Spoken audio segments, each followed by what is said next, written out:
Assalamualaikum. Welcome back. So this is an interesting video topic because it's something that I thought about last night and this morning, and it's about the interest in Asia, specifically certain East Asian countries. Hey, so I'm editing this video right now and I completely forgot, this is my bad, I completely forgot about India. I remember that this last summer, I believe, summer of 2025, India was also being kind of treated as a trend in the sense of like there was this thing called the Scandinavian scarf when in India they've always had the dupatta. So that's also another addition. This video is going to be a lot of back and forth and jumping around, but I said East Asia specifically. I should have just said Asia in general because I'm now remembering a bunch of stuff. And how they've affected or influenced the West, I would say. This is like based off of my observations, and I could be completely wrong. This is based off of what I've noticed through social media in my life, so take it with a grain of salt, and hey, we can talk about it in the comments. I was thinking about this because I realized that there's this phrase that I kept hearing about, like we're in a very Chinese time in our life, and I didn't really understand what that meant. And but then I was like starting to notice a few things, I guess, that were very Chinese. Like I guess the first earliest example I can think of was the Adidas and Chinese New Year collab, which, I'm sorry, call me basic, but when I first saw this last year, I believe, I saw it, I was like, you can't see my mouth, but like my jaw's just on the ground. I was shocked. I loved it.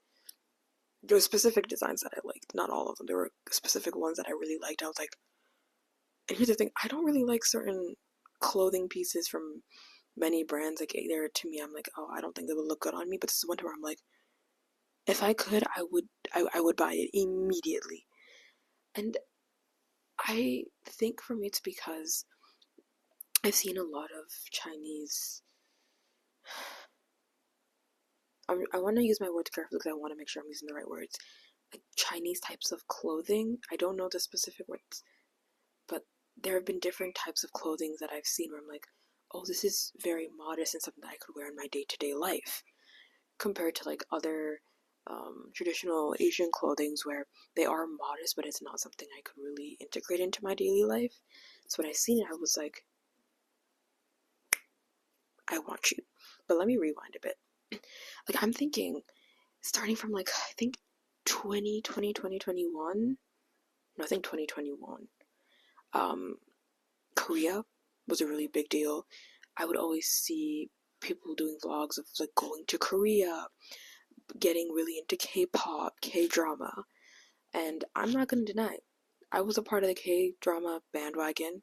I was mostly watching a couple of like rom-coms and comedies. I haven't watched them. I haven't watched K-dramas in a while, but they were fun. And I was also the type of person that wanted to learn Korean.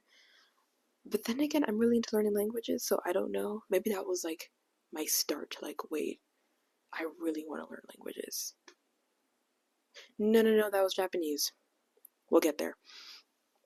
But in 2021, 2022, and I even think a bit of 2023 as well, Korea was like, had a grip. And I still think it does have a grip right now, but not as much as when it did in the beginning. There would always be Korean vlogs, Korean skincare. That was also when like minimalism was a thing. So people were focusing more on skincare and their skin instead of makeup. So with Korean skincare, it was like, having that glass skin, which, please tell me that's a real thing. Like, I feel like that's fake. I'm not saying that people don't have clear skin, but the way that they're promoting it, to me, feels fake. Like, you can have clear skin, but not to that extent. Let me know. What else? There's also like different types of Korean food that are now also brought to people's attention here in the West. Like, it's always been here. It's just that like now people are like, wait, I really like. Okay, I know tangulu is more of a Chinese thing. I believe it was originally. Please don't flame me, but I feel like it. But somehow it's associated with Korea. Please educate me. Maybe I'm wrong. Maybe I'm wrong. But there's that like foods. But then as we move on, we see in like 2023, 2024, 2025, Japan became like a huge thing. I feel like Japan's always been a huge thing. Like from the past, like for example, anime. I've loved anime since I was a kid. Although I did stop watching anime after I watched this one show called Charlotte. I need to. I watched this anime called Charlotte. I believe that's what that's the title. And the thing is, the way it ended, it didn't scar me, but it made me go like, I can't do this anymore. I can't do this anymore. I guess spoiler alert. I don't know if anyone's gonna watch it because it's a pretty old anime. It ended with this guy.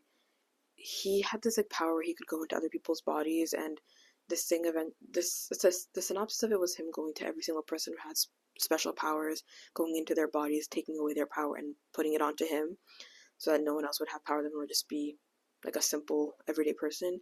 And by the time he finished, he lost all his memories, and the girl that he liked and she liked him, he like forgot everything, but she was at his bedside when he woke up from like something, like he had like a brain trauma or something like that, and he was saying that like, yeah, I don't really remember anything, but there was this, like, you know those index cards that are in a ring loop, and yeah, he said he had that, like he said that was the one thing that I would always hold on to, and it was the one that she made for him.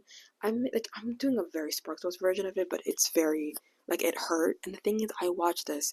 I believe I was in middle school. I watched this at night by myself in the living room. I had no one to talk to. I was literally screaming into my hands, saying like, "What the heck? What is this? What? You cannot do this to me. You cannot end it like this." And the thing is, I'm pretty sure this was after I watched another anime that also made me feel the exact same. So I was like, I need a break. I can't do this.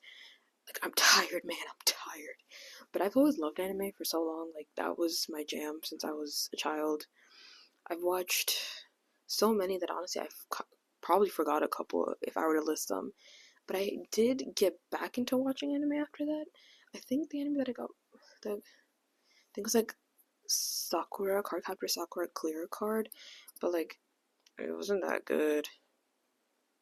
I honestly only watched it for Sakura and Shaoran. I could not care less about the other characters. They were so irrelevant to me. The thing for me is that I also rewatch animes, so like certain animes like the Cardcaptor Sakura movie. Look, I'm a sucker for like romance, okay? Sue me. I don't even know how did we get here? Oh my god, we're not even. But anyway, 2023, 24, 25, that was all. Even 22, I would say maybe. I'm not good with dates. I'm gonna be so for real.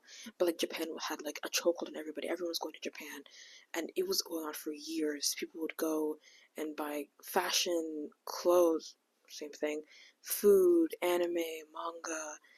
Japan was the place, and people still go. Like it's still the place. I do feel like it's like weighing down a little bit, definitely because of like all the tourists, and I'm pretty sure Japan's trying to like curb on tourism a little bit because there's a lot of people coming to Japan, and then now it's China, and this could be wrong. I could be so wrong. I do feel like for the China, it started with the Chinese New Year jacket. I could be so wrong. I know people also watch C dramas, but I will say I'm proud to say I was ahead of the curve.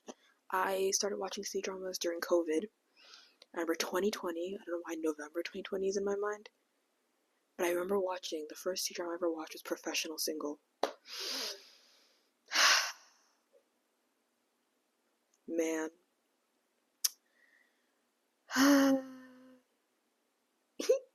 I loved it. I also remember watching General's Lady.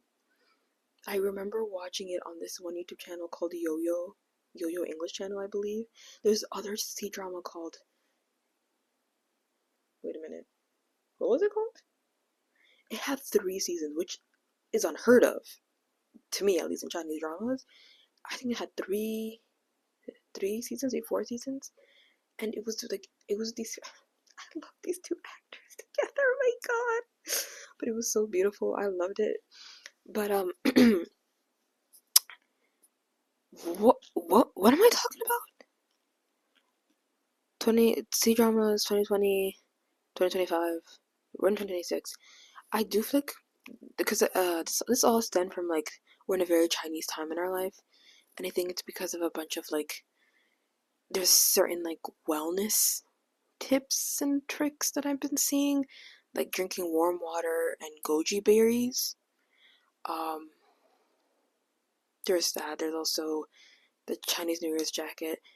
I don't know if it's as prevalent or like if it's as big as like Korea and Japan is impact, I guess. I'm trying to figure out the words, correct words.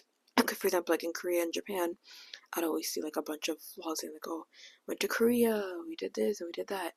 I think China maybe like it's just starting and people aren't going just yet. But also, I have been, I'm not even gonna lie, I've been watching a lot of these YouTubers that talk about stuff that's going on in China. Like this one YouTuber named Jigao, J, like Jgao. I don't know if it's Jigao or Jgao, and Wani. Those two, they're very, like, the story that they bring up is so funny because it's like, it feels fake, but it's real, and I'm like, you see, I get now where the drama comes from. Like, this is all real. Like, this ain't fake. This is all real. But it just made me think like about like oh like the interest in Asia and why that is. And a part of me is wondering, is it because there are things that are different there compared to the West? Which, I mean, obviously there are a lot of differences. Is it because there are certain pop culture, like through media or music or just life there that here in the West we would like to implement? Because there are Asian people in America, in the West. That's not a foreign concept. So I don't know. It's just like something I've been thinking about. I don't really know where to go from here with my thoughts because I haven't really formed it. I haven't really formed an idea of like where this sudden interest came from. At first, I was like, oh, maybe COVID. And then after that, the interest went from Korea to Japan, and then somehow we just got here, like Korea, Japan, China. I'm like, oh, is there going to be another specific country in Asia that we're all going to be interested in next? Like, it'll, I don't want to call it a trend because it sounds very demeaning, but I don't know. It's just something I've been thinking about. But I won't lie, like, Japan is one of the countries that has made me interested in learning languages. I've always been interested in learning languages, but I feel like Japan or Japanese has made me want to learn languages outside of the three that I have been exposed to at a young age. Like I've been exposed to English, Amharic, and Arabic, but those were something that I've known since I was pretty young. So this is the first time where it was Japanese. This was out of my own free will and accord where I'm like, I really want to learn this language.